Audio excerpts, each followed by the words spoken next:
मैं धर्मेंद्र कुमार वाडेकर आप लोगों को के स्टूडेंट क्लास में स्वागत है। इस चैनल को सब्सक्राइब एंड लाइक करना ना भूलें और बेल आइकन का बटन दबा दें। अब 100 के स्पीड में लिखाएंगे। पेंसिल कॉपी लेकर तैयार हैं। Ready, last ready, start. आइए आज हम अपने विचारों को उस दिन तक ले जाएं जब हमने गणराज्य की घोषणा की थी।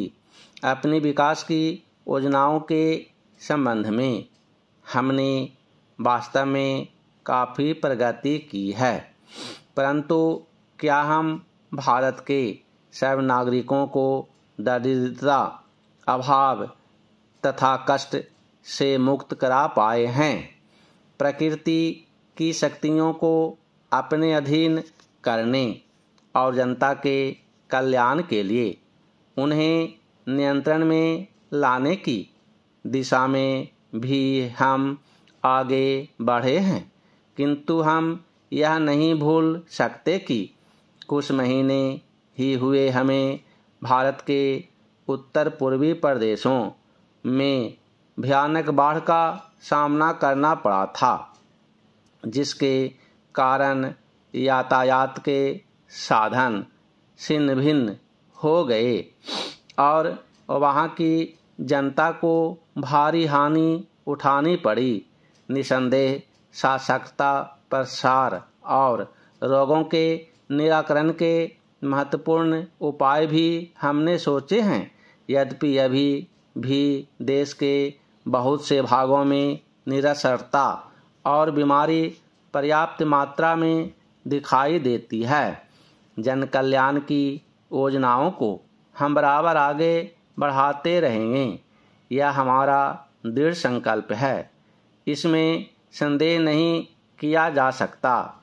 इन योजनाओं के पूरे होने के संबंध में जो प्रयास अब तक किया गया है, उससे भी हमें असंतुष्ट नहीं होना चाहिए। फिर भी जो कुछ अब तक किया जा सका है, यदि वह बहुत चमत्कारी नहीं दिखता, तो उसका कारण यह है कि अभी निर्माण कार्य जारी है और समाप्त नहीं हुआ है। राष्ट्र के निर्माण में समय की आवश्यकता होती है।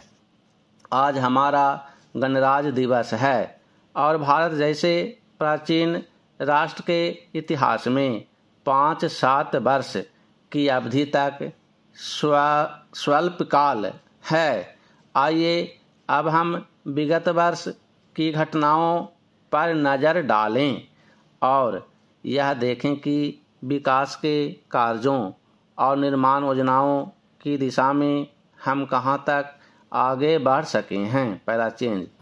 यदि मुझसे यह कहा जाए कि बीते वर्ष की घटनाओं का वर्णन मैं एक वाक्य में करूं, तो मैं कहना चाहूँगा कि संविधान में दिए गए निर्देशों के अनुसार हमने समस्त राष्ट्र के साधनों को ऐसे ढंग से जुटाना आरंभ कर दिया है, जिससे यह स्पष्ट हो जाता है कि भारत में जन कल्याणकारी राज्य की स्थापना का श्री गणेश हो चुका है।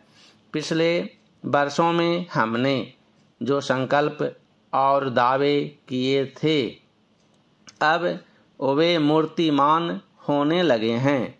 इसलिए अब यह समझना कठिन नहीं है कि राष्ट्र किधर जा रहा है और आगामी 10 या 15 वर्षों में हम किस स्थिति में होंगे। महान नदी घाटी योजनाओं पर कार्य बराबर जारी है।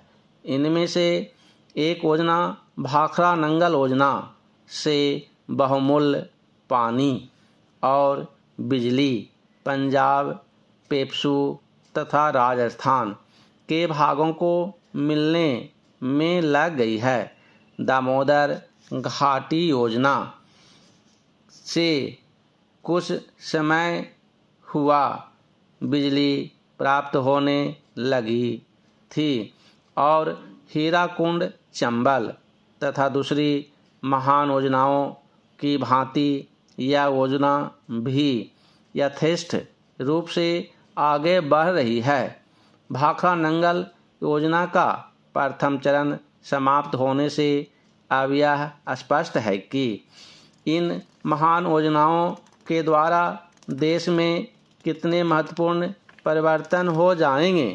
पहला चेंज महोदय, कोसी नदी जिसे शोक और दुख का सूचक माना जाता है, इस वर्ष फिर अपने प्रकोप से महान हानि का कारण बनी। अब इस नदी पर काबू पाने और इसकी उपद्रवी लीला समाप्त करने के लिए भी योजना तैयार हो गई है। इस योजना की रूपरेखा तैयार हो चुकी है और निर्माण का काम हाथ में लिया जा चुका है। आशा है इस योजना के निर्माण से बड़े पैमाने पर जनसाधारण को सेवाएं उपलब्ध होंगी। जब यह नया परीक्षण सफल होगा तो महान योजनाओं के निर्माण में और भारत की महान जनशक्ति के उपयोग के संबंध में हमारी जानकारी और अनुभव में महत्वपूर्ण वृद्धि होगी। औद्योगिकरण के क्षेत्र में उन्नति, उत्पादन में और अधिक वृद्धि और भारत की प्रति व्यक्ति आय में वृद्धि विचाराधीन वर्ष की कुछ महत्वपूर्ण बातें हैं। औद्योगिकरण के साथ ही रोजगार के क्षेत्र को विस्तृत करने के प्रयत्न भी बराबर जारी है। कुटीर उद्योगों और घरेलू धंधों को प्रोत्साहन देकर औद्योगिकरण और रोजगार में समुचित संतुलन स्थापित करने का प्रयास किया जा रहा है। यह बात सभी स्वीकार करते हैं कि यदि भारत के जनसाधारण को उदासीनता और हार मानने की भावना से मुक्त करना है तो बढ़ती हुई बेरोजगारी को दूर करने का उपाय करना होगा। इस दिशा में घरेलू उद्योग धंधे बहुत से लोगों को आंशिक या पूर्ण उपयोगी काम देकर इस समस्या का बहुत कुछ समाधान कर सकते हैं। इसलिए पंचवर्षीय योजनाओं में पुराने घरेलू उद्योगों को पुनर्जीवित करने और चालू कुटीर उद्योगों को प्रोत्साहन देने की व्यवस्था की जा रही है।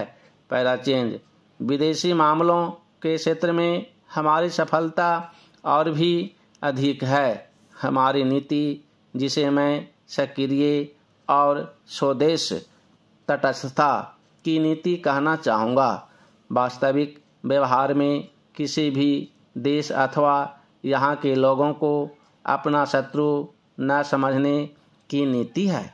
इस नीति के फलस्वरूप हमें विश्व शांति के पक्ष में कुछ सेवा करने का अवसर मिला है। हम प्रसन्न और आभारी हैं कि संसार के राष्ट्रों में भारत का स्थान इतना ऊंचा है। इंडोचीन निरीक्षण और नियंत्रण अंतर्राष्ट्रीय आयोग की अध्यक्षता हमने स्वेच्छा से स्वीकार की है और हमारे नागरिक यथासाध्य उस देश में शांतिपूर्ण निर्वाचन संबंधी समस्याओं का सामना कर रहे हैं। हम सभी राष्ट्रीय अथवा अंतर्राष्ट्रीय समस्याओं का निपटारा शांतिपूर्ण ढंग से चाहते हैं। मुझे बहुत प्रसन्नता है कि भारत में फ्रांसीसी बस्तियों की समस्या शांति और सद्भावना के वातावरण में सुलझ सकी है। शांतिपूर्ण प्रणाली की सफलता का वह एक महत्वपूर्ण उदाहरण है। दुर्भाग्य से भारत में पुर्तगाली बस्तियों की ऐसी ही समस्या को सुलझाने की दिशा में प्रगति नहीं की जा सकी। मैं आशा करता हूं कि पुर्तगाल इन बस्तियों में रहने वाले लोगों की स्वाधीनता के अधिकार को स्वीकार करेगा और फ्रांस और ब्रिटेन की सरकारों का अनुसरण करेगा।